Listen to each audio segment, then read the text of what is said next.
Anybody tired of Call of Duty yet? What about Halo? Battlefield? Gears of War? Come to think of it, I'm just tired of first-person shooters, aren't you? Don't you miss the days where all the weird ideas could come out and be successful? I mean, look at this game. Do a barrel roll! You got a toad telling you how to fly. Kinda fucked up.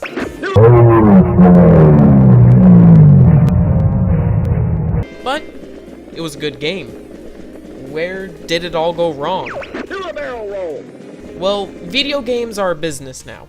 Developers have figured out how to stroke our stupid gamer guilty pleasures. Like this game. Oh, come on, don't tell me you don't fucking love Cooking Mama. Fucking love Cooking Mama. Don't you tell me any different. I mean, come on. Halo Reach was nothing but fan service. How did this happen? Well, we as gamers are failing to look at games as an art. And before I begin critiquing games, I think it's important for me to explain what I'm doing and why. So let's assume we all just had a lobotomy and have no idea how to treat video games like an art. What should we do? Well, the first obvious choice is to look at other kinds of art and try to extrapolate something from how people judge them. So let's look at... where is it? Oh, there it is. This painting. Pretty famous painting by Van Gogh. It's called Scream. Oh! I wonder why he called it that. More on point, why was this painting so famous? I mean, something this famous has to have some kind of quality to it, right? Well, Van chose an interesting way to draw it. It's all liney. He used pastels, boys and girls, and the big shit back then was painting.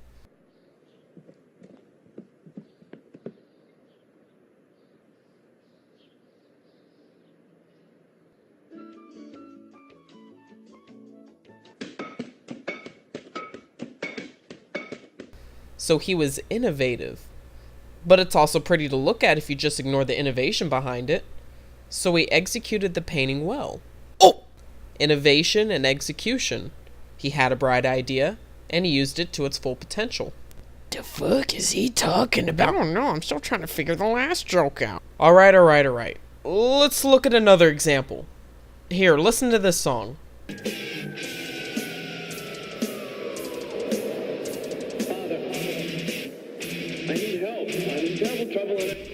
That was One by Metallica. You see, back in the 80s, you had bands like this, and this, and this. The hardcore scene wasn't really there until Metallica came along in the 80s. So they were innovative. They were coming up with new ideas. But they also didn't sound like this.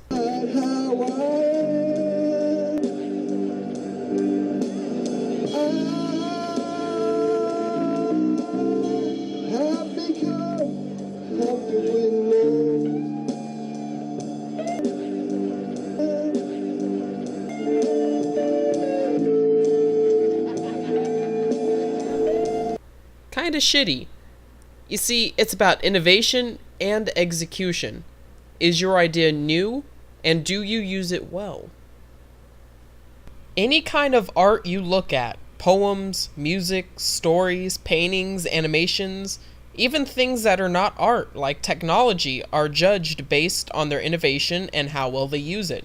It is not a tweaked design, it's not got marginal improvements, it's a completely new design. So, now that we have a judging rubric, how can we apply this to video games?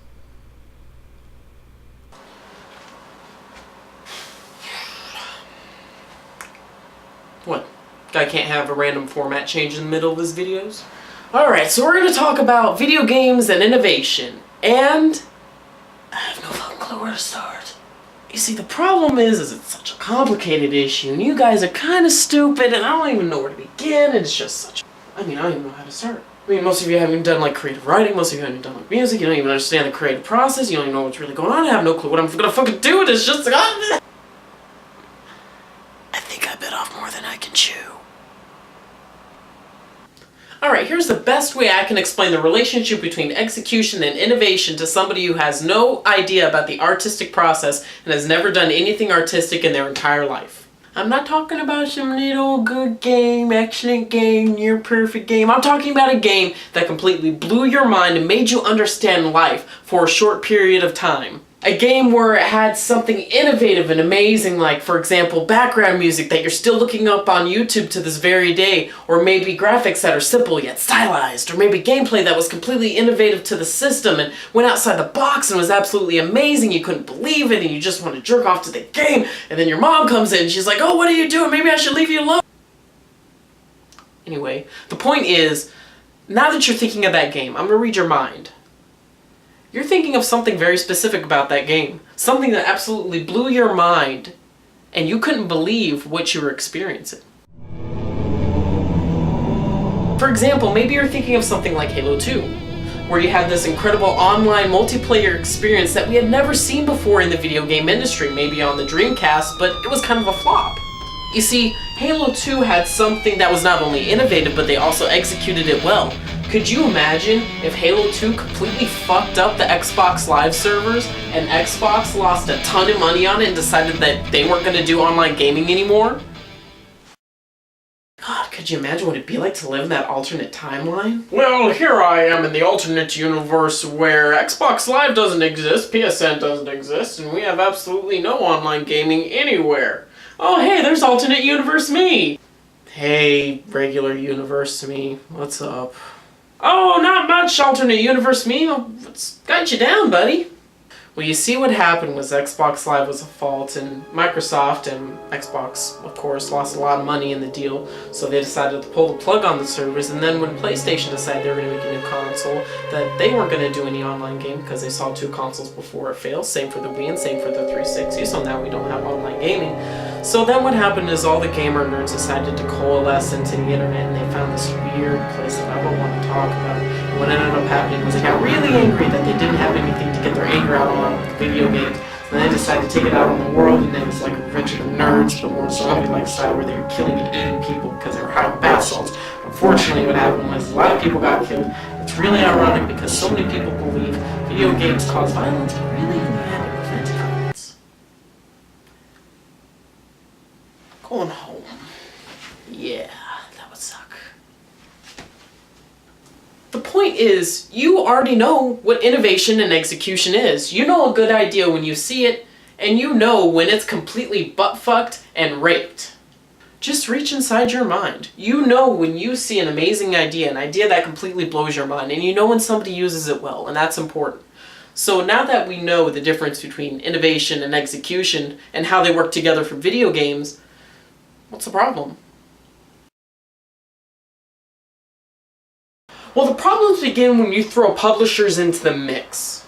Look at the top 5 games right now. Almost all of them are sequels. And not just the 2nd or the 3rd, but they're the 8th or the 9th or the 10th sequel.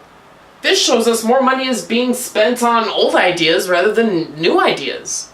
And that would be okay as long as devs could actually make good sequels instead of just iterations and reposts of what we already seen before. I have nothing wrong with 8 games of the same protagonist as long as the correlating gameplay with that protagonist wasn't as bland as the character. It's like when your girlfriend asks you what is your favorite meal, and that is all she feeds you for the next 15 years.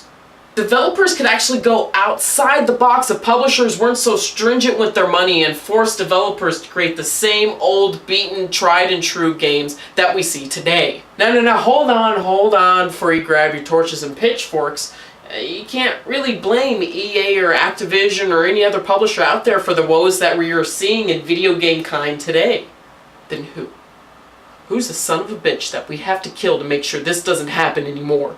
Well, honestly, go fucking kill yourself. Seriously, the only person we can blame in this situation is ourselves.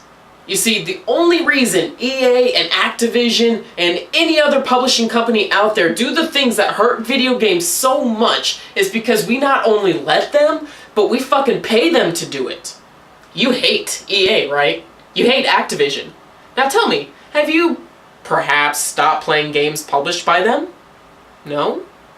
Well, go suck a dick, because you have no right to complain.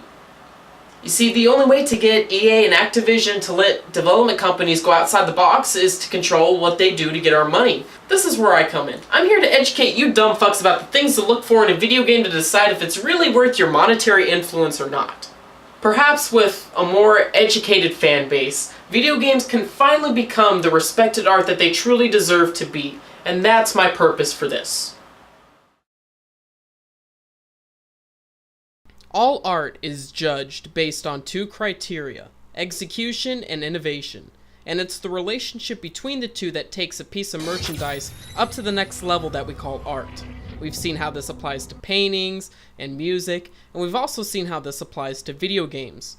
We've also seen how there's a serious deficit in the expectation from development companies and publishers to produce pieces of art that live up to both criteria. I, as Element Face the Critic, promise you that over the next series of videos that I make about video games, I will point out what makes a video game good and bad so that you can truly make an educated decision about what to buy and what not to buy. So, without further ado, let's get started.